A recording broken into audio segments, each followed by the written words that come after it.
Students, welcome to my channel Vidyashala. आज हम exercise 1.2 के बचे हुए क्वेश्चंस को सॉल्व करेंगे। आप सभी कॉपी पेन लेकर बैठे हैं और मेरे साथ साथ उन क्वेश्चंस को सॉल्व करें। साथ सॉल्व करने से क्या होता है कि क्वेश्चंस हमें अच्छी तरीके से समझ में आ जाते हैं। मैं तो पूरा प्रयास करूँगी कि आपको अच्छे से समझ में आ जाए, अच्छे से उदाहरण देकर समझाऊँगी। लेकिन आप लोगों को भी अगर आप साथ में सॉल्व करेंगे तो आपको बहुत फ़ायदा रहेगी। पूरी गारंटी है मेरी, आपको सब अच्छे से समझ में आ जाएगा। तो चलिए कॉपी पेन लेकर शुरू करते हैं एक्सरसाइज।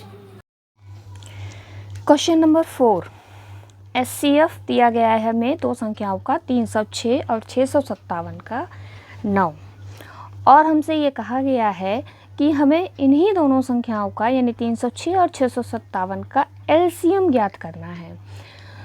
तो इस क्वेश्चन में हमें कुछ भी नहीं करना है। पहले जो हमने फार्मूला पढ़ रखा है हम उस फार्मूले को लिख लेते हैं। ठीक है, फार्मूला याद होगा आप लोगों को कि दो संख्याओं का गुणनफल जो होता है, हमें जो भी संख्याएं दी गई हैं उनका जो गुणनफल होता है वो एलसीएम और एचसीएफ के गुणनफल के बराबर होता है। किनके एलसीएम एचसीएफ के, जो दो संख्याएं दी गई हैं उन्हीं के एलसीएम और एचसीएफ के गुणनफल के बराबर होता है।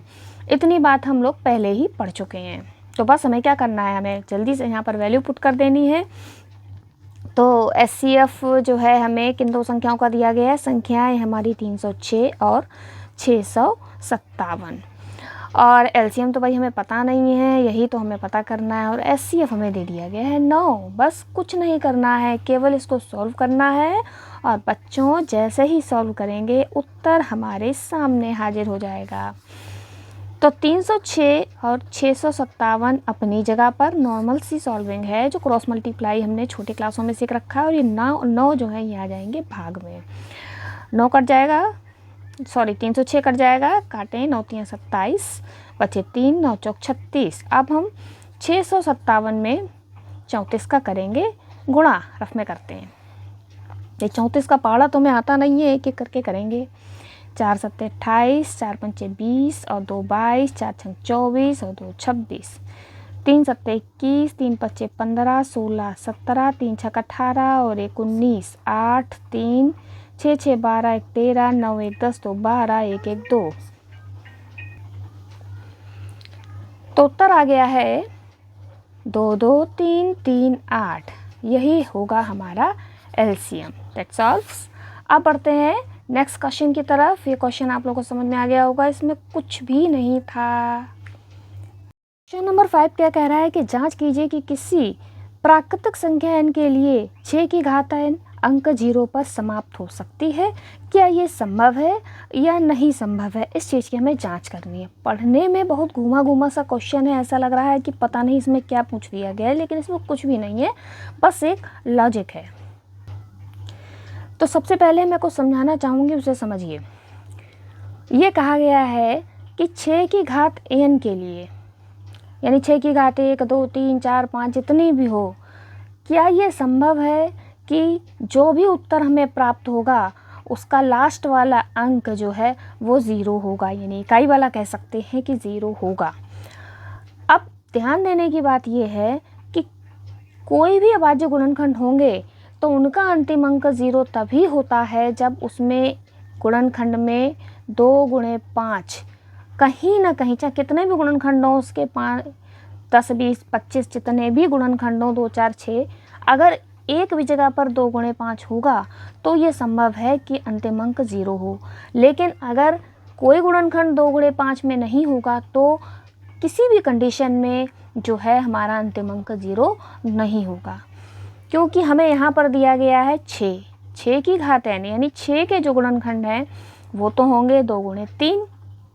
अब यहाँ पर ये 2 गुणे 5 की फॉर्म में तो है नहीं, तो आप 6 की घात n में n के स्थान पर चाहे कुछ भी रख लें, 2 4 6 8, और जब आप उसे सॉल्व करेंगे तो अंतिम अंक 0 नहीं मिलेगा।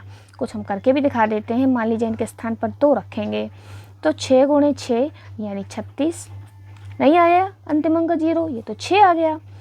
कुछ भी रख लीजिए आप, 3 रख लीजिए तो 6 गुणे 6 गुणे 6, 6 छंग 36, 36 छंग 216, नहीं आया। नहीं आएगा, आप किसी भी प्रकार से चेक कर लीजिए।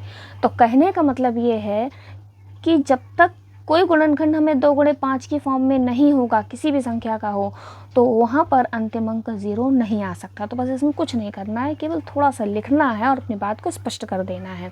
क्या लिखेंगे हम? तो पहली बात तो हम ये लिखेंगे कि यदि कोई संख्या 0 पर समाप्त होना चाहती है तो उसके भाज्य गुणनखंड में कम से कम एक बार 2 गुणे 5 आना चाहिए। जैसा कि मैंने बताया था, वो हमको लिख करके शो करना है।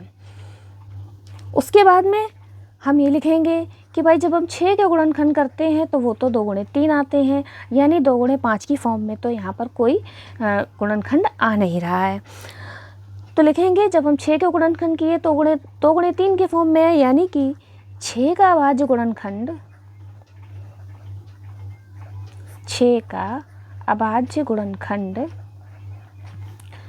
2 गुणे 5 के रूप में नहीं है।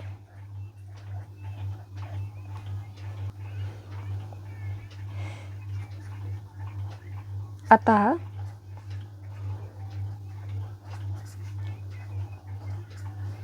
किसी भी प्राकृतिक संख्या n के लिए 6 की घात n अंक 0 पर समाप्त नहीं हो सकता है। बस यही इसका उत्तर है। 6 पर क्वेश्चन नंबर 6 कह रहा है व्याख्या कीजिए 7 गुणे 13 गुणे 13 प्लस 13 और 7 गुणे 6 गुणे 5 गुणे 4 गुणे 3 गुणे 2 गुणे 1 प्लस 5 भाज्य संख्याएं हैं। क्यों है ये प्रूफ करना है।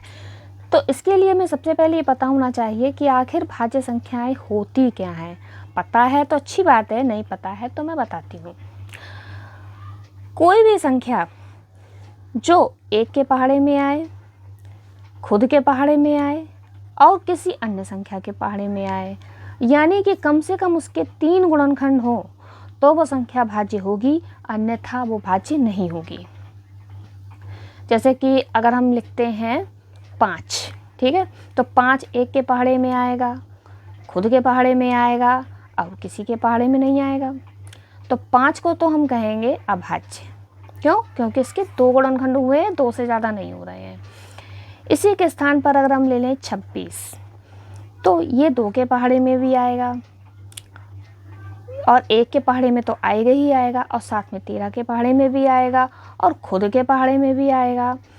तो इस तरीके से हमने देखा कि इसके तो 2 से ज़्यादा गुणनखंड हो गए हैं।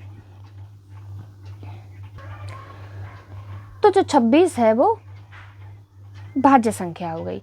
कहने का मतलब बिल्कुल ये है कि जो संख्याएं खुद के पहाड़े में आए, 1 के पहाड़े में और किसी के पहाड़े में ना आए तो वो भाज्य हैं, और जो खुद के और 1 के अलावा अन्य किसी पहाड़े में भी आती हैं तो वो भाज्य संख्याएं होती हैं। तो हम इसको सॉल्व कर लेते हैं। 7 गुणे 11 गुणे 13 प्लस 13। सबसे पहले इसको सॉल्व करते हैं। क्या करते हैं? 13 कॉमन ले लेते हैं।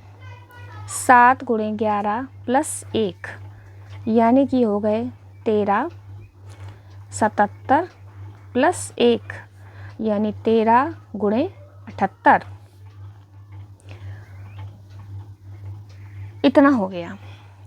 अब आप इसका आगे 1 लिख सकते हैं, नहीं लिख सकते हैं तो 78 के गुणनखंड हो जाएंगे। और कर लेते हैं ऐसे।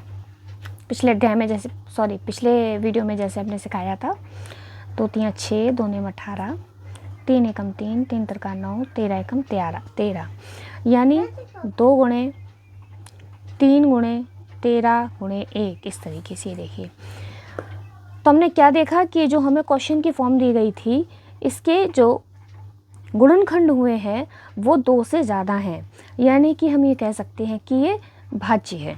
इसी तरीके से हम दूसरे को भी प्रूफ करेंगे। 7 गुणे 6 गुणे 5 गुणे 4 गुणे 3 गुणे 2 गुणे 1 प्लस 5। यहाँ से हमने ये 2 भाग हैं, इसमें से 5 कॉमन ले लिया तो बचे 7 6 4 3 2 1 और प्लस 1।